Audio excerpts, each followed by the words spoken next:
नमस्कार, सत श्री अकाल, आदाब। सभी श्रोताओं का वंदन करता हूं, अभिनंदन करता हूं। आज एक बार फिर इस शो में जिसका नाम है सुहाना सफर विद अन्नू कपूर, सिर्फ 92.7 बिग एफएम पर। हर रोज हिंदी सिनेमा के गुलदस्ते से चुनकर कुछ मधुर गीत, गीतों से जुड़े किस्से या किस्सों से जुड़े हुए गीत आपकी खिदमत में लेकर हाजिर होता हूं और पूरी कोशिश करता हूं कि ईमानदारी से सही इन्फॉर्मेशन देते हुए आपका दिल बहला सकूं। इसी श्रृंखला में आज लाया हूं कुछ अफसाने जिनमें बताऊंगा कैसे हो गया देवानंद को प्यार जीनत अमान से, और जब वो इस प्यार का इजहार करने ही वाले थे तब कैसे एक कपूर ने सारा खेल बिगाड़ दिया। इसके साथ ही बताऊंगा कि क्यों बिमल रॉय जब पहली बार शशि कपूर के साथ काम कर रहे थे तो उन्होंने उसी फिल्म के कुछ सीन शशि कपूर को शूट करने के लिए दे दिए। स्ट्रेंज। और आज के इस शो में आपको पता चलेगा जब शक्ति सामंत SD बर्मन को आराधना ऑफर करने गए तो मुंह से ऐसा क्या निकल पड़ा कि दूसरा बंगाली भड़क पड़ा। सब आज के शो में हंसी खुशी के साथ शुरू करता हूं आज का शो। सबसे पहले बात एक क्लासिक फिल्म के क्लासिक लाइट इफेक्ट की। कागज के फूल का एक गाना, वक्त ने किया क्या हंसी सितम, एक लाइट इफेक्ट यूज किया गया है जहां स्टूडियो की छत से एक रोशनी का, प्रकाश का पुंज आता हुआ दिखाई देता है, जहां गाने के बोल सुनाई पड़ते हैं, बेकरार दिल किस तरह मिले। उस वक्त भी ये लाइट इफेक्ट दिखाई देता है। उस जमाने में किसी भी इफेक्ट को क्रिएट करना मुश्किल काम होता था।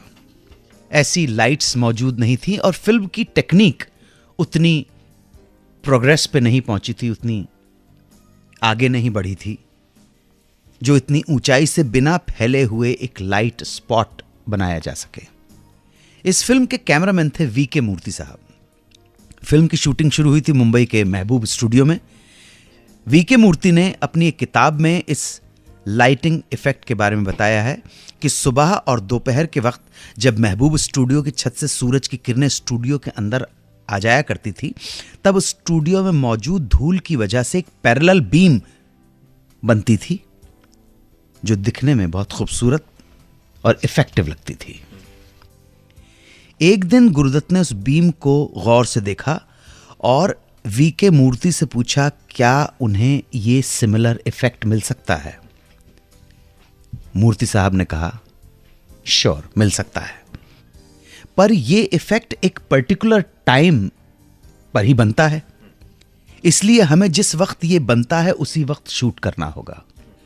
तब गुरुदत्त ने उनसे कहा नहीं, मैं चाहता हूं कि आप मुझे ये इफेक्ट क्रिएट करके बताएं, क्रिएटेड हो ये इफेक्ट, ताकि मुझे उस पर्टिकुलर टाइम के ऊपर डिपेंडेंट नहीं होना पड़े, बल्कि मैं अपनी मर्जी से इसे शूट कर सकूं जब चाहूं। तो VK मूर्ति जुट गए इस इफेक्ट को क्रिएट करने में। सबसे पहले उन्होंने फोकस स्पॉट लाइट से इसे क्रिएट करने की कोशिश की, लेकिन छत की ऊंचाई इतनी ज्यादा थी कि लाइट नीचे आते आते फैल जाया करती थी, स्प्रेड हो जाती थी, जिसे ब्लीड कहते हैं हम कभी कभी, और एक पैरेलल बीम नहीं बन पा रही थी। एक जो किरणें निकलती हैं ना, आप कभी धुएं में भी अगर एक धुआं अगर आप डालेंगे और उसके ऊपर कोई स्पॉट लाइट डालेंगे तो आपको किरण निकले, बीम दिखेगी। कुछ दिनों तक वो और तिकड़म लगाते रहे लेकिन हर बार नाकामयाब रहे। फिर उन्होंने सोचा कि वो शायद ये इफेक्ट क्रिएट कर ही नहीं पाएंगे। तभी एक दिन जब वो स्टूडियो में लंच कर रहे थे तब यूनिट का मेकअप मैन अपने हाथ में शीशा लेकर उनके पास से गुजरा। अब देखिए चीज़ें कैसे हो जाती हैं, और जो जीनियस होते हैं ना वो किसी भी सिचुएशन को अपने फेवर में बना दे, उस सिचुएशन से इंस्पायर हो जाए, जीनियस वही होता है। वो यूनिट का मेकअप मैन अपने हाथ में शीशा लेकर पास से गुजरा तो सूरज की रोशनी शीशे से रिफ्लेक्ट होकर स्टूडियो की दीवार पर पड़ गई और एकदम सही पैरेलल बीम वहां बन के सामने आई। और यहीं से VK मूर्ति को मिल गया आइडिया। उन्होंने तुरंत प्रोडक्शन वाले को 4x3 साइज के 2 बड़े शीशे मंगवाने को कहा, मिरर्स। फिर उन्होंने एक मिरर छत पर रखा जिससे उन्होंने लाइट रिफ्लेक्ट करवाई, और दूसरा स्टूडियो के अंदर रखा जहां से वो पहले शीशे की लाइट को किसी भी एंगल पर डाइवर्ट कर सकते थे, अभी उसे मैनिपुलेट कर सकते थे, एडजस्ट कर सकते थे। फिर उन्होंने आर्टिफिशियल धुएं का भी इस्तेमाल किया ताकि ये लाइट का बीम ज़्यादा उभर कर सामने आए। तो इस तरह बहुत तगड़ी कोशिश के बाद आखिरकार वीके मूर्ति कामयाब हुए इस लाइट इफेक्ट को क्रिएट करने में। और जब उस जमाने के एक सीनियर कैमरामैन फरीदून ईरानी साहब ने देखा तो उन्होंने वीके मूर्ति से कहा, एक्सीलेंट।